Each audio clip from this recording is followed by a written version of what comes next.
Oi! Estamos ao vivo. Vamos falar hoje sobre um tema interessantíssimo. Vamos falar hoje sobre memórias. Eu adoro esse tema. Adoro.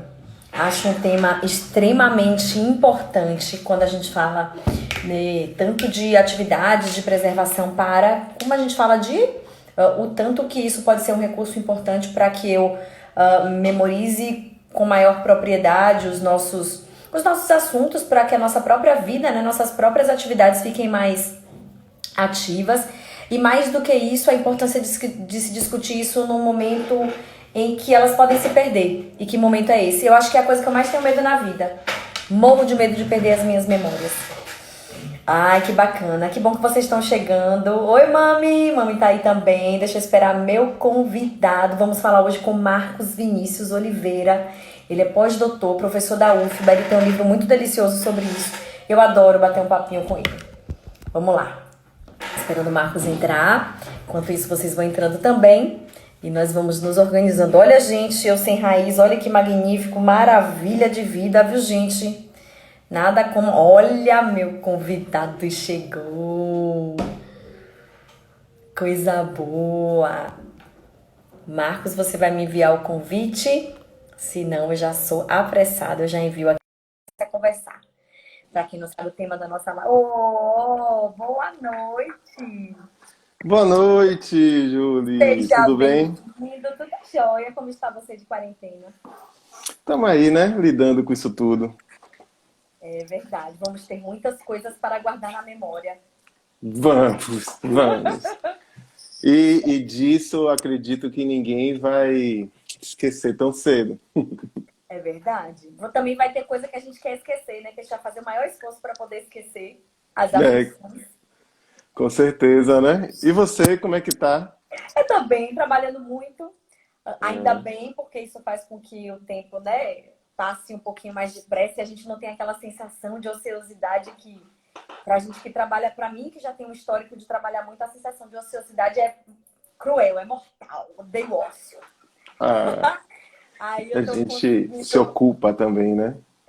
Ocupa um pouquinho a mente, mas aí também não são só as atividades de trabalho, né? Aí vem as coisas da casa, mas também vem um tempo melhor que a gente pode passar com a família, que é uma coisa que a gente, né, vai perdendo aí com as atividades da vida. É. Ô, Marcos, que bom te ter aqui. Vamos falar de memória, esse tema delicioso, né? E que a gente pode pensar em todos os momentos, tanto para que a gente tenha um melhor desempenho, talvez, nas atividades que nós já costumamos ter, quanto para mim soa como o maior medo da minha vida. Tenho muito medo de perder a memória. Eu sou muito... os meus alunos brincam assim, eu queria ter a sua cabeça, a próxima memória. Eu tenho uma memória mnemônica, uma memória associativa, visual muito boa. Quando envolve números, ela fica melhor ainda. E esse é o meu maior medo. Perder É a mesmo. memória. E aí? Caramba, porque assim, a memória, né, Juliana, ela tá, em termos muito práticos, né, ela está muito ligada com a forma como a gente vem funcionando no mundo, né? Uhum. E a gente tem funcionado de uma forma até que assim meio que sobrecarrega a gente com relação à memória, né? Nós temos sido muito, muito exigidos, assim, né? Tem alguns autores que até brincam um pouco com essa coisa e falam de uma relação entre o uso e o abuso da memória, né? O uso e o abuso da memória. Felizmente, a gente já não está mais, como é que eu posso dizer, na mesma no mesmo abuso da memória que nós já estivemos, né? Até porque os períodos mudam, o mundo muda e novas questões estão sendo, novas habilidades vão sendo essenciais. Porque há um tempo atrás, né, se você pensar quando eu era estudante, assim, por mais que você tivesse que compreender muitos assuntos, tinha muita coisa que você tinha mesmo era que decorar. E, Verdade. e às vezes você decorava muito sem saber por quê, né? E a gente que é fono e que trabalha com a clínica fonoaudiológica, né? Tem que pensar um pouco nisso também, né? Assim, hoje a gente já a memória, né? Ela apesar de continuar sendo fundamental, mas já se tem a noção de que aquela coisa de decorar coisas sem sentido, só pelo mero exercício da memória, não, enfim, não é das habilidades que o mundo precisa tanto, né? O mundo vai mudando e as coisas vão mudando também. Se a gente pensar Hum, quando eu era mais novo, né? Ou se você pensar muito bem antes até assim, num período em que você não tinha uma circulação de mídias tão veloz, sim. o seu compêndio de memória era uma enciclopédia em casa, né? Alguns tinham a Barça, outros Eu tinham aquela tinha, Você tinha? eu Então, tinha. lá em casa tinha uma que chamava Delta Larousse. Ok. Eu tinha alguns, meu pai tinha alguns. Mas a Barça a gente tinha a coleção inteira. Então, aí a gente tinha que fazer um trabalho da escola, aí pedia assim, o que que é tal coisa? Você tinha que ir lá na enciclopédia olhar. E, e, e naquela época também, o professor, né? O professor, ele era ele, além de saber articular os saberes, ele tinha que ter um saber muito bem consolidado de algumas leituras, porque ele não tinha onde você recorrer, né? Hoje os nossos problemas já não são os mesmos, assim, né? O nosso problema hoje, maior, falando de quem é professor, né, é que as pessoas estão num mar de informação e não sabe qual é a informação que presta ou que não presta, que vai levar para um caminho bom ou não. É diferente do problema anterior, que você não tinha uma informação, né? Hoje você tem um excesso. E o excesso de memórias, o excesso de comemorações, o excesso de informações. E esse excesso, como tudo na vida, sabe? O excesso ele não é positivo, sabe? Nem para a memória, sabia, Juliana? Porque a gente vai falar um pouco aqui sobre o esquecimento, né? Sobre os esquecimentos.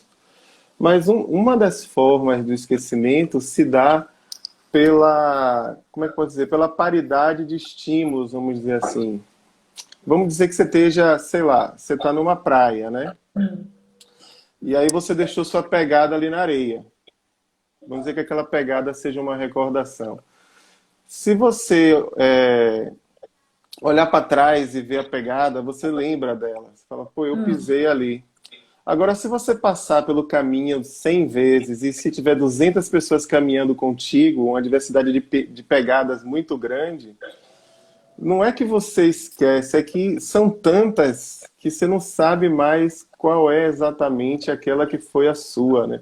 Então, a quantidade de coisas e de coisas muito semelhantes promove também uma certa desatenção, uma certa dificuldade, né? Podemos dizer assim, pela própria quantidade de estímulos, né? Quando a gente relaciona a memória com a linguagem, a gente vê muito isso. O, Tem um neuropsicólogo, o Luria dizia que às vezes, enfim, que na maioria das vezes, quando você tem uma dificuldade de encontrar uma palavra, é mais pela dificuldade de selecionar uma palavra exata, selecionar como se fosse pinçar ou pescar, né? Uma palavra exata no meio de um campo semântico de palavras que emergem, do que de fato a falta da palavra. Ou seja, mais uma dificuldade de selecionar aquela que é exata, porque aparece em campo de palavras, do que de fato de você ter esquecido especificamente uma palavra.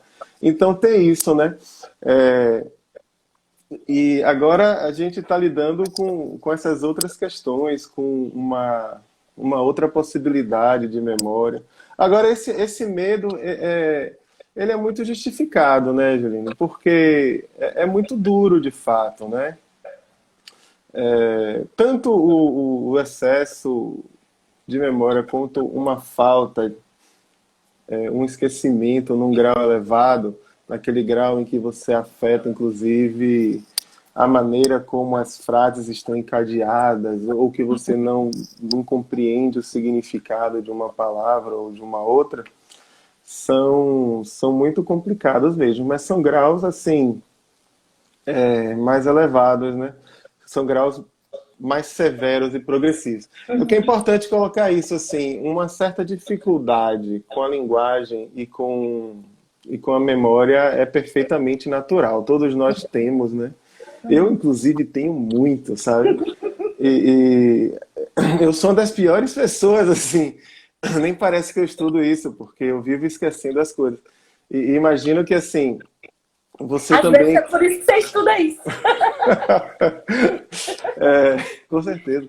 E, assim, você também, eu imagino, né? Veja se eu não estou falando algo que te diz respeito, assim. Quando a gente está com muito trabalho, cara, a gente começa a abrir a geladeira, não sei o que que eu vim pegar. É, é bem diferente de quando você está relaxado no capão, entendeu? Eu duvido que você vai abrir uma geladeira e esquecer. É Mas você verdade. está com mil coisas, um artigo na cabeça, uma leitura no outro. Eu tenho que dar aula, eu tenho que preparar coisa. Aí você começa a ter tantas coisas, né? Que você... Uma coisa que tem acontecido comigo, e que eu vejo que acontece muito com essa geração mais nova, é você abrir janela sem saber por quê no computador, né? É verdade. Você abre É uma a nova janela. geladeira, é a nova geladeira. É, Eu também penso que assim, a questão do aproveitamento da memória ou da urgência da memória vem mudando muito ao longo do tempo. A gente tinha que decorar o telefone das pessoas que eram importantes pra gente. Hoje, teve uma vez que eu fui dizer o meu número, eu falei, peraí, calma, eu não sei meu número, não ligo pra mim. Mas não é isso, eu saberia ele em uma outra circunstância, mas a gente decorava datas de aniversário. Hoje não precisa, o Facebook lembra por nós. Então não preciso ter aquela notadinha na porta da geladeira dos aniversários da família, das pessoas mais importantes, porque agora a gente tem lembrete para tudo, é só colocar no celular, né? A gente antes tá usava vendo. post-it, agora a gente tem tudo isso. Da mesma forma que, por exemplo, a gente antes tinha que fazer fotos e a gente revelava as fotos e a gente tirava fotos de coisas importantes, porque custava caro revelar as fotos. Hoje a gente tem uma facilidade de tirar, ao mesmo tempo a gente não olha essas fotos. Estão tão armazenadas na memória do celular. A gente tinha um álbum que a gente pegava para recordar as fotos e está tudo tão muito armazenado em outros lugares que não na nossa cabeça, que é como se a gente fosse muito impessoal. É como se as memórias fossem mais impessoais. Hoje em dia eu tenho muita essa impressão. Você tem razão, com certeza. Principalmente com relação a isso que você falou, das fotos, né? É claro que você cria necessidades e você cria uma tecnologia que faz com que algumas necessidades retrocedam e outras avancem, né? Claro. É, Mas com relação às fotos, é bem, como é que eu posso dizer assim? É bem sintomático na realidade que você tire fotos e não venha olhar depois. Você que eu digo assim, todo mundo faz isso, né, hoje. Você tira as fotos e você não olha depois, porque você tem uma quantidade de fotos tão grande que, inclusive, tem autores que dizem que a coisa um pouco virou, que é o seguinte, você está num lugar e você tira as fotos, o fato de você tirar foto permite com que você esqueça mais facilmente, porque você já tem uma foto. é Então, verdade. aquilo que antes era um mecanismo de recordação, também é um mecanismo que provoca algum esquecimento, sabe? Provoca uma possibilidade de você seguir adiante, né? Essa profusão de fotos é o que eu estava comentando, né? Sobre um certo excesso. Agora, sim, acho que é importante pensar. Você colocou no início essa coisa do medo e tudo mais, mas todos nós, né? A relação entre a memória e a linguagem não é entre a memória e o esquecimento, desculpa, não é uma relação tão simples assim, sabe? É, é claro que no nível patológico a gente, enfim, é muito triste, enfim, acompanhei alguns sujeitos, algumas pessoas com demência, né? Depois a gente pode falar um pouco sobre o atendimento fonoaudiológico nas demências, especificamente sobre a linguagem, e realmente é um sofrimento muito grande. Mas, por outro lado, existe uma certa relação aí de equilíbrio na gente, sabe? Nós somos seres funcionais não só porque lembramos, mas também porque esquecemos. Nossa, que bacana. Isso é bem legal, assim. Se eu te perguntar, ou perguntar para qualquer uma das pessoas que estão assistindo aqui a live, me fala aí tudo que você lembra da sua vida. A pessoa vai começar a falar, ela não vai conseguir encher um dia, sabe? Uhum. E ela viveu 37 anos, 38 anos, mas como é que eu só lembro um dia, né? Ó, a gente já não lembra o que aconteceu ontem, de fato, assim, sabe? A gente lembra de uma coisa ou outra, né? Mas você olhou uma revista, viu não sei quantos rostos, entrou numa matéria, leu não sei quantas palavras, e isso vai se perdendo, né? Na realidade, a nossa existência, né, são aquelas memórias que ficam com a gente, as memórias que a gente consegue ir levando e que faz com que a gente consiga ir progredindo. Agora, no fundo, nós somos muito mais sujeitos de esquecimentos do que de memória, no sentido em que é como se a gente estivesse num mar de esquecimento e o que a gente tem são as memórias, sabe? O esquecimento, ele é primordial, assim, nesse sentido, né? E também tem que dizer, um certo esquecimento, ele é saudável. Exato. Existe um conto do Borges que chama Funes o Memorioso, que é um conto muito legal que fala de um sujeito que nunca esquecia. Hum, Ele não esquecia nada. E como ele não esquecia nada, ele não sentia o passar do tempo, porque ele estava o tempo inteiro contando o tempo que passava junto com o tempo que era o tempo presente, né? E hum, aquilo começou a dar nele uma série de problemas, né? Porque assim, se você vive o tempo inteiro no presente sem a possibilidade de esquecer, você não tem possibilidade de atualizar o presente, de refletir sobre o presente, de se deslocar, de modificá-lo, né? E aquilo foi dando um problema na cabeça dele enorme, né? E esse é um conto que eu acho muito legal, assim, Funes o Memorioso, enfim, eu não vou adiantar o final do conto e tudo mais para não dar é, spoiler, né? Mas é um fato de que a vida dele não era funcional pelo fato dele não conseguir esquecer.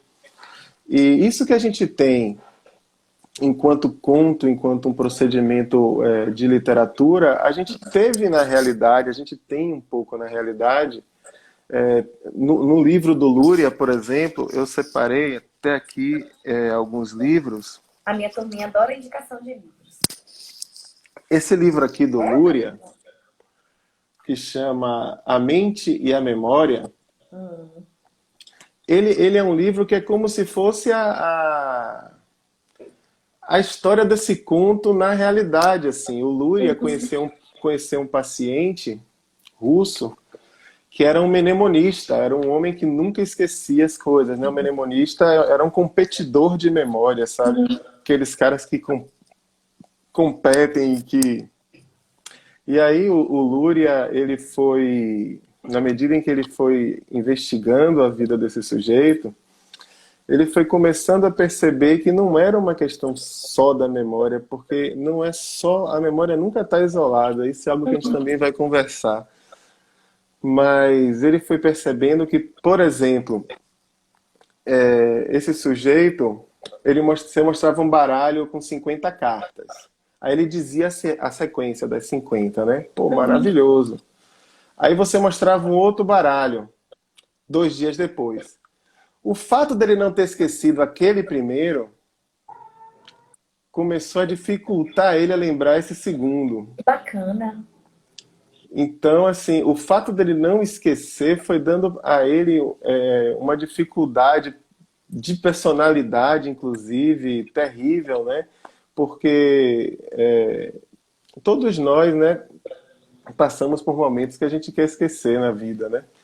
E deve ser muito ruim você viver sem conseguir esquecer algumas coisas, amenizar algumas coisas, né? Sem você conseguir se movimentar, né? Na realidade até uma doença, né? Até uma patologia. Às vezes você tem uma memória que é tão profunda e tão dolorosa, e você está tão preso nela que ela vira um sintoma na sua vida, né? Vira algo que pode, inclusive, impedir você a falar, a expressar sua voz e tudo mais. Então, o esquecimento, ele também, né, é importante, sim. Aí isso me traz duas reflexões. Uma é quando isso se torna um problema, né? Então é muito bacana a gente perceber que o esquecimento por si só também faz parte do processo e não é para deixar ninguém desesperado, inclusive é saudável. Mas primeiro, quando isso se torna um problema, e segundo, a segunda pergunta eu esqueci. Ai, meu Deus, eu esqueci. Mas eu vou Oh. lembrar. Já me lembro. Você vai lembrar. Já me lembro, eu me lembro. Mas É. enquanto você responde, né? Quando é que isso vira um problema? Você Quando que vai eu lembrar porque numa cadeia de eventos sempre tem uma coisa que puxa a outra e daqui a pouco, mesmo que você não perceba, vai vir uma dica que vai puxar você para a pergunta de novo. E é verdade que quanto mais a gente quer lembrar, mais difícil é. Então, Uma vez eu tava, deixa eu só contar um caso. Uma vez eu tava no shopping, foi uma época que eu tava muito estressada, fim de semestre, tava com muitas coisas para fazer e eu esqueci a senha do meu cartão. Eu já tinha colocado no meu prato. Na hora de pagar o prato, eu esqueci a senha. E não havia nenhuma nossa, possibilidade de eu lembrar. Eu não lembrava os números que compunham aquilo. E aquilo foi me deixando completamente desesperada. Tinha uma fila, tinham pessoas. Aí eu fui ficando muito nervosa por não lembrar. Por sorte, meu marido estava por perto, veio, pagou. E aquilo ficou por horas na minha cabeça. Eu falei, gente, como pode eu não me lembrar da senha? Foi uma sensação tão desesperadora. Aí, de tarde, do nada, quando eu resolvi me esquecer, a senha voltou para minha cabeça. é, às vezes dá uns brancos, né?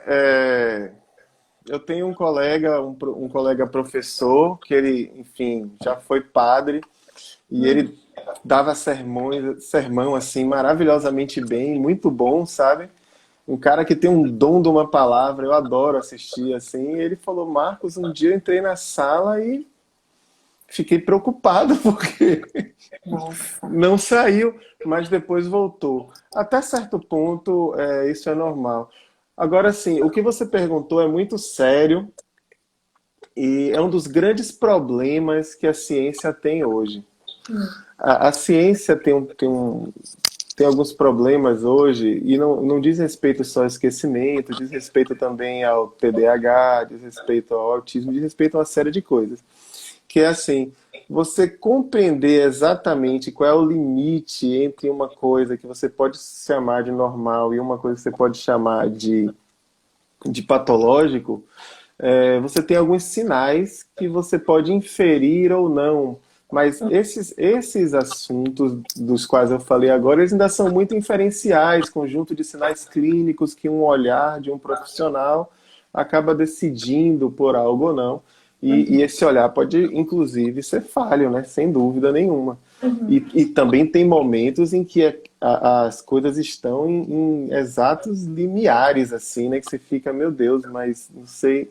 Então, realmente existe um problema aí.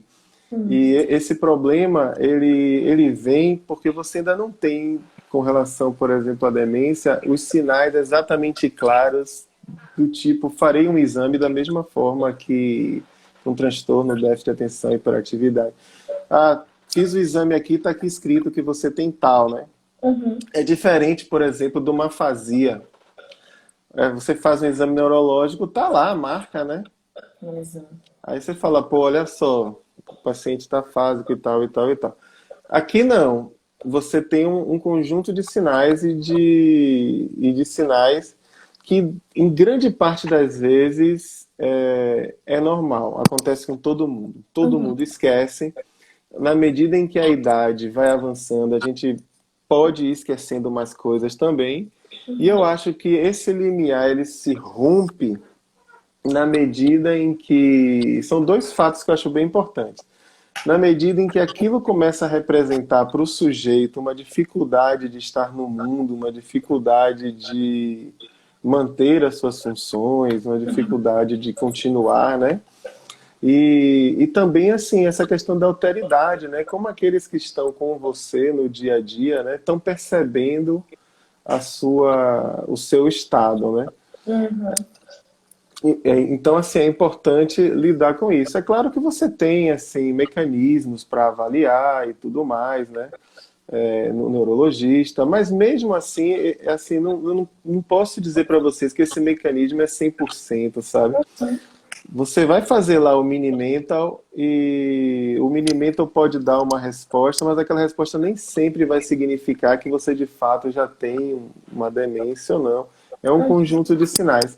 Eu aposto muito nessa coisa de, no momento em que isso atrapalha o seu dia a dia, a sua funcionalidade, a sua profissão, a forma como você lida com o mundo, né? E aí é o seguinte, a gente também não tem assim uma cura, né? A gente tem os tratamentos, os dispositivos, como é que eu posso dizer?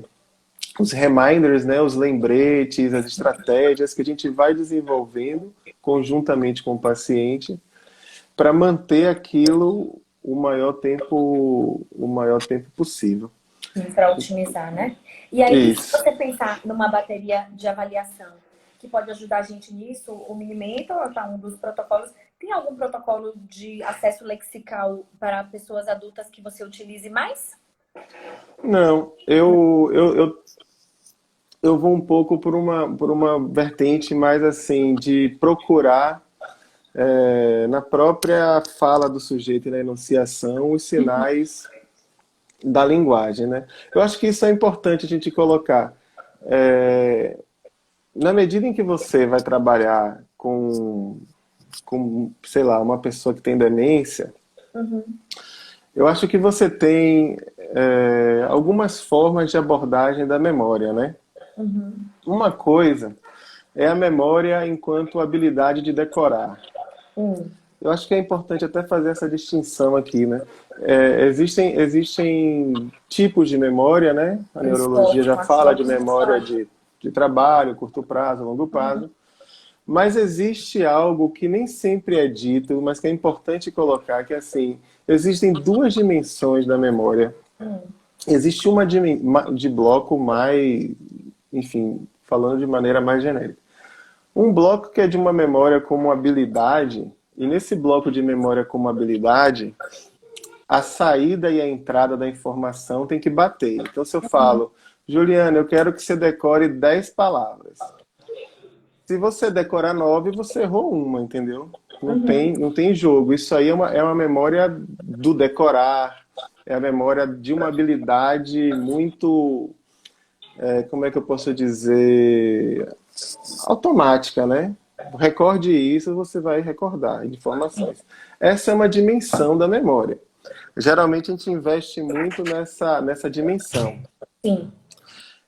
Mas tem uma outra dimensão que para mim ela é fundamental, que é a da memória enquanto potência. Essa outra dimensão, ela não tem como ser tão aferida da mesma forma, porque não se trata de entrada e de saída, mas se trata de aquilo que te constitui enquanto memória. Sim. Essa outra dimensão, para mim, ela é muito valorosa, muito importante e tem sido muito pouco abordada clinicamente. O que eu quero dizer com essa dimensão, né? Isso vem de um outro tipo de recordação que você não tem muito controle, mas que é aquela que te diz respeito e que mostra quem você é no seu âmago mais profundo, né? Que memória eu estou falando aqui? De quando você sente um cheiro de um perfume e aquele perfume te desloca para um lugar que você fala, meu Deus, lembrei daquela pessoa, que magnífico. Ou quando você ouve uma música no rádio e você fala, pô, essa é nossa música, né? Essa é nossa, olha, chega a ser até uma coisa, tomou propriedade da música alheia. Não, essa é nossa música, né? Eu não sei Porque se eu ela não te sei se diz, está certo, mas só para poder ver se você consegue fazer um paralelo em relação a isso, eu geralmente costumo diferenciar que são memórias do formato cognitivo, memórias que geram aprendizagens, vamos dizer assim, acadêmicas, né, níveis acadêmicos, e esse processo de decorar, e são memórias sensoriais. Esse outro nível de memória que você está me trazendo me lembra muito o que eu considero memórias sensoriais. São memórias que são acessadas de uma forma sensorial, muitas vezes sem que a gente se dê conta, né? Sem que naquele momento realmente eu tenha feito algum tipo de esforço para me lembrar. Não. a própria entrada sensorial facilita esse processo. Dá para fazer esse paralelo? Tá, assim, tem uma dimensão que sim, porque uma memória ela é mais restritamente cognitiva, né? Ela se trata de um trabalho muito cognitivo, e a outra se trata de algo que está ligado a seu corpo, que está ligado à sua constituição, a forma como você foi sendo constituído desde a mais tenra infância, né? E isso para mim tem um poder muito grande. Quando quando eu estava fazendo a pesquisa, a última pesquisa que eu estava fazendo lá no CREASE, que é o Centro de Referência de Atenção à Pessoa Idosa, né? Eu estava fazendo um trabalho especificamente com pacientes com demência, né? E eu acho que, assim, uma coisa que sempre me ajudou é, quando eu for olhar para a atividade que eu vou fazer com aquele paciente, eu sempre vou olhar para uma atividade que faça algum sentido para ele. Que dentro da história dele, aquela atividade propicie com que ele se sinta, enfim, que diga respeito a ele mesmo. Então, vamos dizer, eu estava trabalhando com um senhor que ele era de Maragogipe. A avaliação que eu fiz com ele o segundo contato que eu tive com ele com a avaliação já foi levando fotos de Maragogipe. Muito Para bacana. ver naquelas fotos o que ele me dizia, o que ele me dizia de nomes, o que ele me dizia de pessoas, né? E esse procedimento para mim é rico. Esse senhor, por exemplo, foi muito interessante porque se você perguntasse para ele o que você comeu de manhã, ele já não se recordava. Se você perguntasse para ele se ele estava em Salvador agora, em Maragogipe, ele também não se recordava. Ou seja, ele já estava num estágio de demência bastante avançado. Mas um dia ele contou pra gente uma história de quando ele encontrou o lobisomem em Maragogipe. E essa história durou 15 minutos. E ele lembrou o nome dos parentes, por exemplo, que era algo que se você perguntasse qual é o nome do seu pai, não vinha. Qual é o nome do seu irmão? Não vem. Qual é o nome do seu tio? Não vem. Mas naquela história ele falou o nome do pai, o nome do tio, ele falou sobre a cidade, ele falou sobre tudo. Por quê, né? Porque aquilo tocou ele em algum lugar onde as memórias estão, sabe? Então, se eu levo um protocolo de lista de palavras, tudo bem. Esse protocolo ele vai me servir até um certo ponto, sabe? Mas tem um ponto da memória ali que é até um pouco semelhante para mim com a linguagem também. Tem um ponto a partir do qual você só ultrapassa se aquilo tocar de fato ao sujeito. E nesse caso, por exemplo, foi incrível, né? E, assim, você pode perguntar, na verdade, se essa história é verdadeira ou não, né? Pô, mas eu sempre comentei, né? Falei assim, olha, gente, a depender da idade da pessoa, ela acreditar que existe o lobisomem não é ou de onde ela vem, culturalmente, sabe? Não estou querendo dizer para você que ele tá inventando isso agora, não. E você sabe, só porque eu falei disso eu lembrei de outra coisa. Boa parte das nossas memórias, né, são também alteradíssimas, sabe? Sim, eu vi um documentário que eu comentei com você. Tem dois documentários que eu gosto muito quando eu falo sobre memória. Um deles é o Explicando a Mente, né, que tem no Netflix, e o capítulozinho sobre memória que fala sobre a questão do Palácio das Memórias, que eu queria que você comentasse. E o outro, provavelmente você conhece, é o Alive Inside, A History of Music and Memory. E ele fala Genial, né? exatamente disso, do trazer, né, do trazer esse sujeito que já está no papel do sujeito, entre aspas, desmemoriado, em que não existe mais uma confiança da família, uma esperança da família em relação àquele sujeito. É como se ele já não existisse mais, o sujeito se perdeu, né? Ele mesmo se perdeu na cabeça dele, e por conta disso as pessoas em volta acabam, entre aspas, perdendo ele também. E aí ele traz aquela busca profunda dentro do sujeito através da música, né? Nossa, eu choro nos dois. Esse filme, o Alive Inside, né, ele é maravilhoso. Essa ideia da música ela é maravilhosa, né? Geralmente, vem uma pergunta assim, tá, Marcos, ele recordou isso e tal, e depois ele voltou a esquecer, né? Qual é o papel curativo? O que é cura? E aí eu acho que é importante discutir assim um pouco essa noção de cura, sabe? Porque se for só um retomar cognitivo, talvez não tenha esse efeito esperado, sabe? Mas, por outro lado, retomando o sujeito de Maragogipe, né?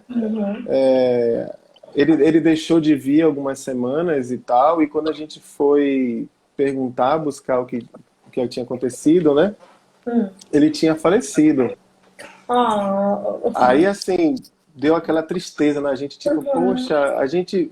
Mas a gente começou a lembrar, cara, mas a gente viveu tanta coisa boa aqui nesse consultório com ele, sabe? Ele vinha pra cá, a gente conversava, a gente ria às vezes, 40 minutos, a gente, que eu digo eu, e tinham duas alunas na época, hoje fonoaudiólogas, né? A Aline e Laine, que estavam comigo, e às vezes a gente ria muito, a gente. Assim, aquilo, do meu ponto de vista, né? São os momentos que vale a pena, né? Com o paciente, né? Pô, o paciente veio depois da óbito e a gente tem até hoje, assim, recordações positivas de que a gente fez muito bem a ele, entende? Então, eu acho que isso é importante. O que é mais Memórias importante? afetivas, né? A memória é afeto, a gente, esse outro tipo de memória que não é estritamente cognitivo, né? É muito afeto. Memória é saudade da sua avó quando você prova uma sopa e fala, meu Deus, olha, essa sopa aqui lembrou, né? É aquela coisa do Em Busca do Tempo Perdido, o livro do Proust, né? Que na hora que ele prova o bolo com chá, né? A Madalena, né? O bolinho com chá, ele fala assim, nossa, mas nesse momento em que eu provei esse chá, eu voltei para o local em que eu tinha tomado ele a primeira vez e me senti, como é que eu posso dizer? Ele diz, né? Eu não sei de onde isso vem. Para ele ainda fala, isso para mim é uma sensação semelhante à do amor que me invade e eu não sei por que me invade. E se eu tento comer mais o bolo com mais chá, não adianta, porque o sentimento vai ficando menor na medida em que eu vou tentando buscá-lo, né? Acho que isso é interessante. No caso da música, tem um fator a mais, assim, que a música se liga de uma maneira com as nossas emoções, assim, visceral, né? Até assim, neurologicamente falando mesmo, muito visceral. E existem lugares em que a palavra não chega, que uma música pode chegar, né? Você pode chorar ouvindo uma música sem saber porquê, né? Sem saber o que. Poxa, tô chorando aqui, essa música me tocou. E aí você vê Eu aqueles. brinco que é acelerar o barco, né? Porque eu chamo a memória de trabalho de barco, a quem vai levando e trazendo as informações importantes. Aí eu brinco que é acelerar o barco porque a gente está usando o sistema límbico, né? Em interação interhemisférica aí. Com certeza, né? Essa parte especificamente é muito hipocampal, do hipocampo mesmo, assim. Mas, assim, é interessante que como aquilo desperta no sujeito, né? Uma memória que você não consegue encontrar em outros lugares. E isso, para mim, tem muito a ver com esses mistérios da memória que a gente.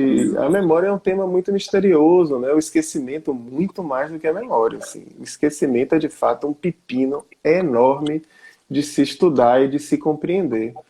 Mas a memória, né? Se você parar para pensar um pouco, né? A gente tem pouquíssimas memórias, por exemplo, da infância. Muito pouco, sabe? E, sei lá, às vezes você pergunta para alguém qual é a sua primeira memória? O que você recorda de mais novo, né? Você fala assim, cara, mas eu já tinha 10 anos de idade. Já tinha... Como é assim? Você viveu 10 anos, né? Pô, quantos dias você viveu em 10 anos? E sua memória. E isso já tem a ver com a própria relação com a linguagem e como isso que você colocou de uma memória sensorial, né? Como antes de eu conseguir organizar as coisas para mim, eu já as sinto. E aquela sensação é o que vai me construindo desde a infância, né? existe uma memória que é da própria linguagem, sabe? Tem o Oliver Sacks, quando era vivo, ele contava uma história maravilhosa, que ele diz assim, ele contava uma história muito boa, que ele dizia que ele tinha uma recordação que era muito vívida. Eu não me lembro tão bem, né? Estou falando de memória, enfim. É permitido que eu esqueça também. Mas ele falava de... Ele falava, se eu não me engano, de uma lembrança muito vívida de bombas caindo, de um momento que foi muito tenso. E que ele achou que ele tinha vivido, né? Ele lembrava como se tivesse vivido. E aí um dia, conversando com alguma pessoa mais velha, a pessoa falou, olha, esse período que você está falando, você não estava nesse país. Você já estava em outro país. Eu falei assim, mas eu tenho essa memória minha, essa memória tão viva, essa memória tão segura, essa memória tão... Como é possível que isso não é real? Eu me apego tanto a ela, né? E depois ele vai conversando e fala, ó, isso daí são as conversas que você ouvia quando era criança e a linguagem promove memórias, né? A Verdade. linguagem, Tem você no pode... live, não é nem no Live Inside, é no Explicando a Mente, tem um caso exatamente como esse, que a moça se lembra do que ela vivenciou no 11 de setembro. Ela fala, eu tava lá, eu corria, eu vi as bombas e ela tava na escola. Ela não viu nada, mas eu vi as coisas acontecendo. Ela falou, você não tava lá. E ela falou, mas é muito claro, é muito vívido a memória. Provavelmente pelo tanto de coisa que se ouviu e se viu e se construiu, né? É, Muitas vezes a gente se sente enganado pela memória, como se você tivesse estado num lugar que você não teve. exatamente. Por quê, né, Juliana? Isso, assim, é muito interessante para mim como alguns pontos da filosofia se juntam com os pontos dos estudos neurológicos em alguns momentos, sabe? Porque, assim, desde muito tempo atrás, né, já se falava sobre a relação da memória com a imaginação, como se, assim, memória e imaginação estão ligadíssimas, sabe? A distinção entre o que é lembrado e o que é imaginado é muito tênue, né? E às vezes, assim, não quer dizer que não aconteceu, mas que pode ter acontecido de uma maneira diferente, né? A gente inclusive é muito sugestionado, sabe? Muito sugestionável pela linguagem, né? Tem um teste famoso, que é um teste do júri.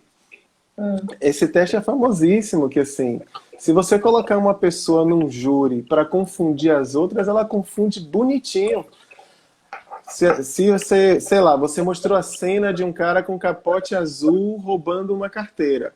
Se alguém num júri, tiver todo mundo lá que assistiu a cena, falar assim, e o moço de capote vermelho? Já era. Metade daquele júri já começa a pensar, porra, era azul ou era vermelho, né? Ou seja, é muito fácil você sugestionar, porque as memórias, enfim, elas têm essa ligação muito estreita com a imaginação, elas são muito falíveis, né? A gente é muito falível, e eu acho que é importante que a gente, assim, pô, a gente é humano, a gente é falível de fato, assim. A gente, como eu escrevi uma vez, eu já escrevi sobre isso, é uma coisa extremamente simples, mas que eu acho extremamente importante dizer, que assim, às vezes a gente lembra o que a gente não quer e a gente esquece aquilo que a gente quer. É verdade. Porque esquece. A gente é extremamente falível, assim. Eu tô querendo lembrar um negócio e ele não vem, eu tô querendo esquecer outro e eu não esqueço. Então, é próprio da natureza humana isso, assim. Nós não somos robôs, né? O robô é aquele que lembra quando tem que lembrar e esquece quando tem que esquecer. E isso é algo que é difícil da gente lidar, né? Você tem até em filme isso, né?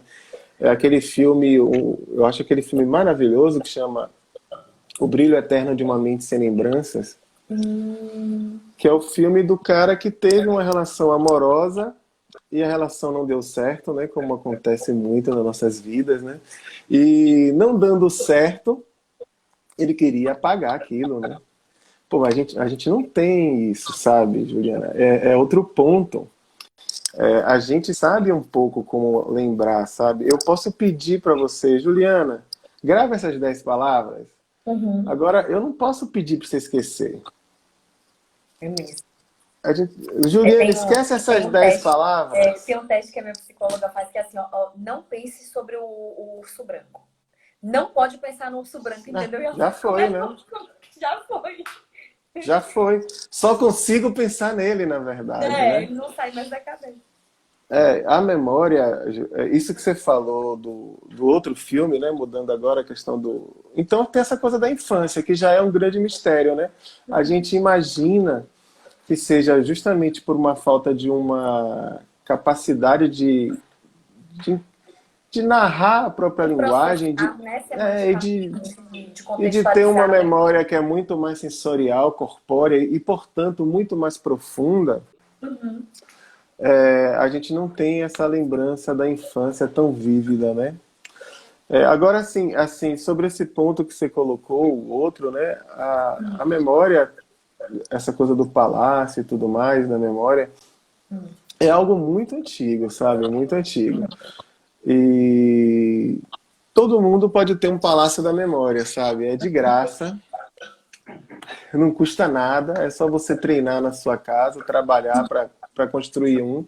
Eu vou te explicar mais ou menos como é que você faz, mas depois, se você quiser uma literatura maior, eu te falo. Agora, dá trabalho.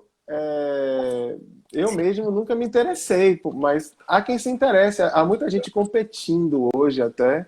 Isso, E eu vi. a mnemotécnica, no passado, a gente chamava de arte da memória, porque era muito mais do que mnemotécnica.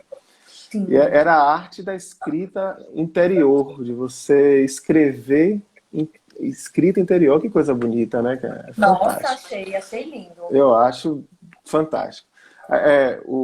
Tem um filósofo chamado Ponzio que ele fala isso, ele fala, nós somos humanos pela essa nossa capacidade de escrita interior, bem muito antes de falar, a capacidade que a gente tem de organizar as coisas em torno de um todo, né?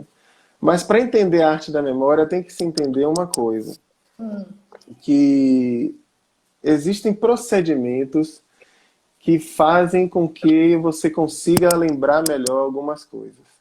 E outros procedimentos não. Vamos dizer, né? Você tem, vamos pensar aqui na universidade, né? Você tem ali 2 alunos na universidade, ou 2 alunas, ou um aluno e uma aluna, cada um monta o par que quiser. Aí você está lá na universidade, todo dia você vai para aula, e todo dia você assiste 8 horas, né? 6 horas de aula, né? Você, minha aluna, não me aguenta mais. Toda semana eu dou aula para você e falo, e falo, e dou aula, e dou aula. E você passa 4 anos na universidade, né? No meio desses 4 anos, vamos dizer que um belo dia você tenha olhado para aquela pessoa. E aí, coraçãozinho, tipo esses que estão aparecendo aqui do lado, né? Puf, coraçãozinho aí quando você olhou para aquela pessoa. Pô, caramba, olha aqui. Aí tudo bem, você continuou assistindo a aula do Marcos, a aula da Juliana, aí você assim, meu Deus, quanta aula, né? Aí no outro dia você foi, o par foi, sei lá, almoçar junto no bandejão ou no RU. E aí olhou um pro outro assim e caramba, sentou um do lado do outro. Que maravilha, né? Aí começou a trocar aquele papo legal e finalmente rolou aquele beijo, né? Coraçãozinho mil agora. Pá, pá, pá, pá, pá.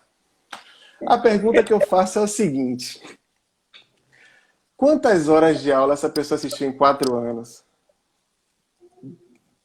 Milhares. Que lembrança você acha que ela vai ter desse tempo? A aula ou esse momento do beijo, do olhar que ela trocou com alguém? É verdade. Qual vai ser o E foi uma momento? das observações que alguém fez aqui no início, né? Falando tanto que essa questão emocional aqui, ó, foi a Simone. Eu acho que a gente só guarda o que tem afeto atrelado. O que tem afeto atrelado, a gente guarda muito melhor, Simone. Não tenha Não dúvida, faz Simone. esforço Não nenhum, a gente tenha não precisa nem se dúvida esforçar para nenhuma. guardar. Então, sei lá, daqui a 20 anos, quando você perguntar o que você viveu no período da universidade, você acha que ela vai falar a aula do Marcos? A aula da Juliana? Pode até falar, porque foram aulas legais, eu Pulse imagino. vagamente. Mas, assim, aquilo que vai bater no coração, se tivesse uma música tocando no bandejão, Nunca não mais seria a igual. música do Marcos, seria a música do Crush, entendeu? Então, assim, existem momentos que ficam vívidos, né? Que estão ligados, que estão afetivamente ligados. A minha aula numa universidade é algo que se repete toda segunda e quarta-feira, no mesmo horário. Então, não tem como ela produzir memória dessa forma, sabe? Uhum, Como, como algo que aconteceu um dia e que teve uma avalanche emocional absurda. Você não vai uhum, esquecer aquilo. Isso é importante para pensar é, nessa coisa do Palácio da Memória. Porque o que é um Palácio da Memória? O Palácio da Memória é um dispositivo que você pode criar, e aí agora eu vou falar aqui para vocês como. Você vai imaginar um lugar. Deixa eu contar como é que isso surgiu, a coisa do uhum, Palácio da Memória, a arte da memória. uhum, Como dizem que isso surgiu? Dizem que veio de um poeta, né? Os poetas são fogo, né? Desde o início da história, os poetas eles tinham uma outra função que hoje em dia já não tem muito, né? Mas ainda tem, que é uma função de guardar o dito, né? uhum, De você construir histórias, palavras sobre algo que aconteceu, aquele poema vai ser passado para um outro, vai ser passado para um outro, e assim a memória permanece na palavra. Veja a ligação da memória com a linguagem já, né? Então, desde o uhum, início dos tempos, uma das principais formas que você tem de postergar uma memória é dentro de uma palavra ou de uma história. E aí, o que foi acontecendo, né? O que aconteceu nesse dia, né? Essa é uma história que, enfim, se conta com o tal do Simônides, né? Que ele estava num banquete e aí ele foi chamado para fora do banquete e aí o teto desabou, isso é antiguidade, viu, gente? O teto uhum. desabou e morreu todo mundo. E aí ele voltou para olhar. E quando ele voltou para olhar, alguém perguntou quem é que estava no banquete? E naquela época não existia mnemotécnica, não existia arte da memória, não existia nada disso. O que aconteceu naquela época, né? Ele pensou, cara, se eu lembrar quem estava sentado do lado de quem, eu consigo lembrar de todo mundo que estava lá. Uhum.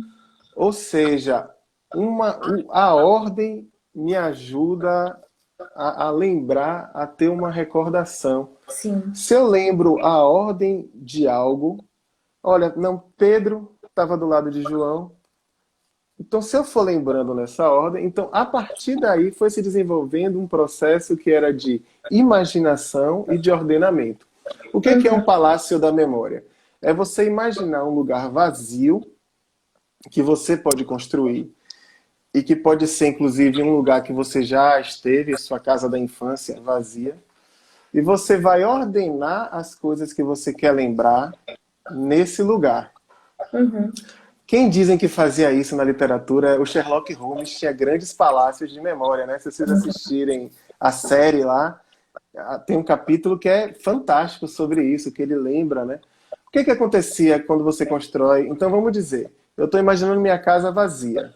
Aí eu quero lembrar, sei lá, vamos dizer, da minha mãe, né? Que é um exemplo mais clássico. Eu posso entrar na casa e já no sofá ali eu colocar uma carta, se for um baralho, né? De uma rainha de ouros. Porque a rainha Uhum. de ouros vai lembrar minha mãe. Então, olha como é trabalhoso, não é fácil fazer um Palácio da Memória, sabe? É trabalhoso Uhum. pra caramba, mas Uhum. funciona. Se a pessoa treinar, funciona.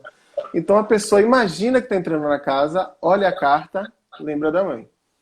E aí, o que é ordenamento, né? Porque na medida em que você vai caminhando, você vai vendo as outras coisas, e aí você vai lembrando das outras coisas que você colocou nos lugares, entende?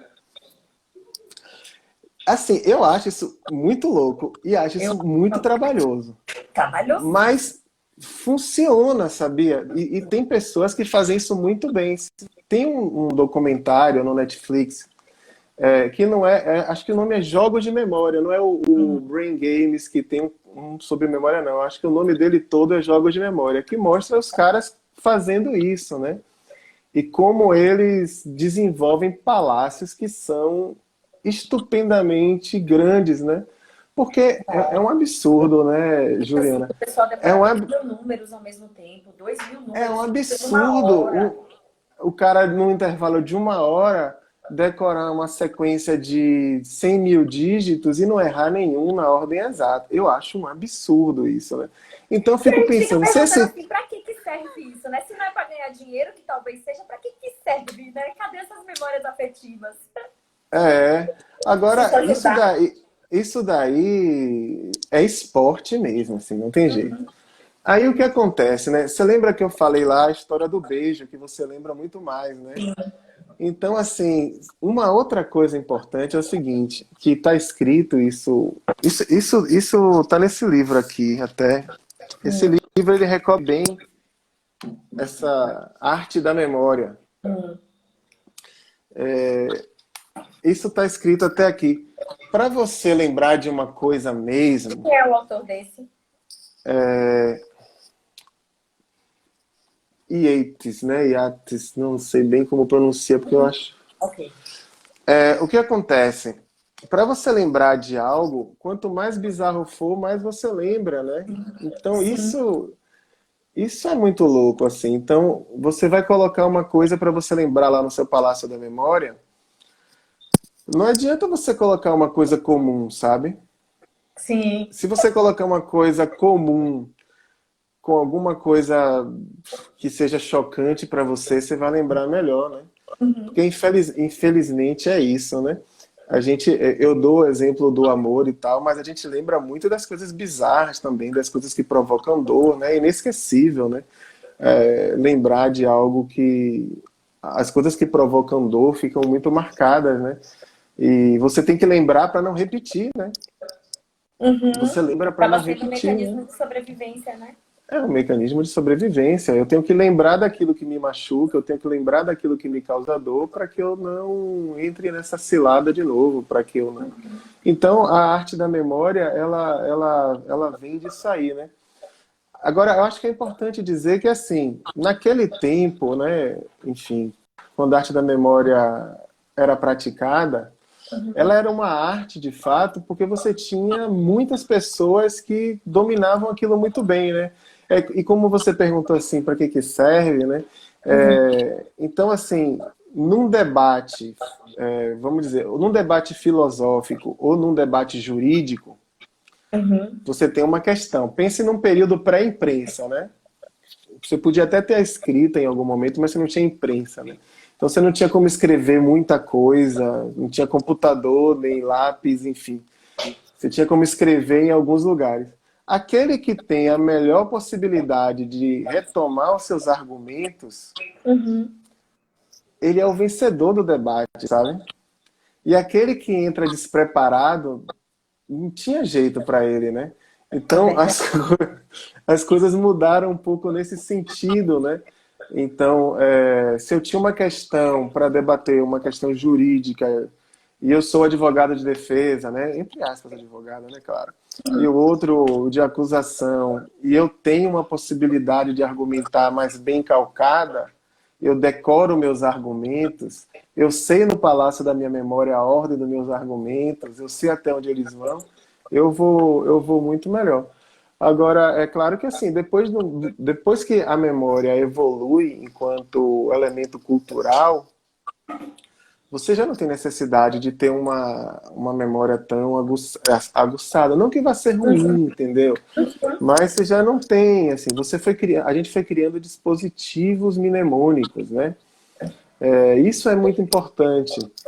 Para quem estuda numa linha mais vygotskiniana, uma linha mais histórico-cultural, quem Sim. estuda nessa linha, é importante pensar nessa evolução da memória, porque ela não é a mesma, né? Ela foi se modificando na medida em que os recursos tecnológicos foram avançando. A memória foi se misturando cada vez mais com a linguagem.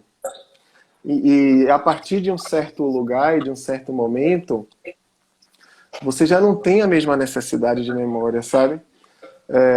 Só para te dar assim um exemplo bem raso assim, né?